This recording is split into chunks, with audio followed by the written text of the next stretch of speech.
We've been apologizing. I've apologized many times. Matt Astafan and his son Marcus have been living in this new Westminster apartment building since August of 2017. And he says he might be the first family in BC history to be evicted for child noise disturbance.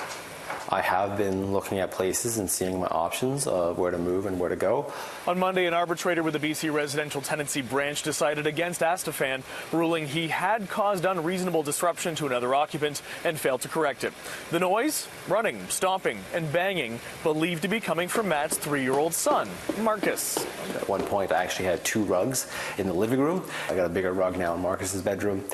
So there's a lot of stuff. I mean, we don't let him play with his cars on the floor, or we don't let him bring his toys up on the bed because they'll fall off the bed, while he's sleeping. Always tell him to settle down and stop running.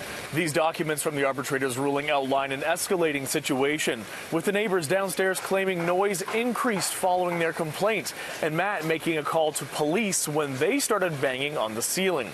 Both parties allege receiving threats from the other.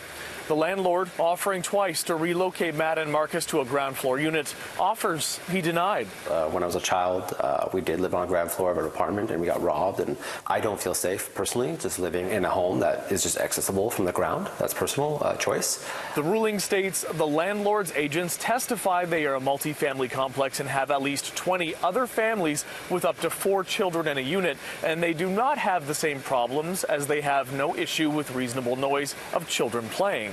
Meanwhile, Marcus says he has an issue with how these conflicts are resolved, calling the process arbitrary. He disputes the landlord's claim that the previous downstairs tenant moved out due to the same noise, and denies deliberately adding to the noise after receiving complaints. By the end of the call, it was very clear that the arbitrator was siding with the landlords. It was actually right when I started speaking, she became very defensive with me. So I knew right away that she was not going to side with me.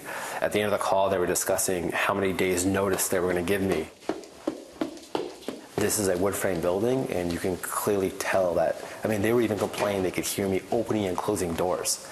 So you know that it's not soundproof. Matt says he is looking into what legal options are available. Otherwise, he and Marcus have to be out by the end of this month. The landlords, Port Royal Village Developments, were unavailable for an interview on the matter, and Landlord BC declined to provide a comment for the story.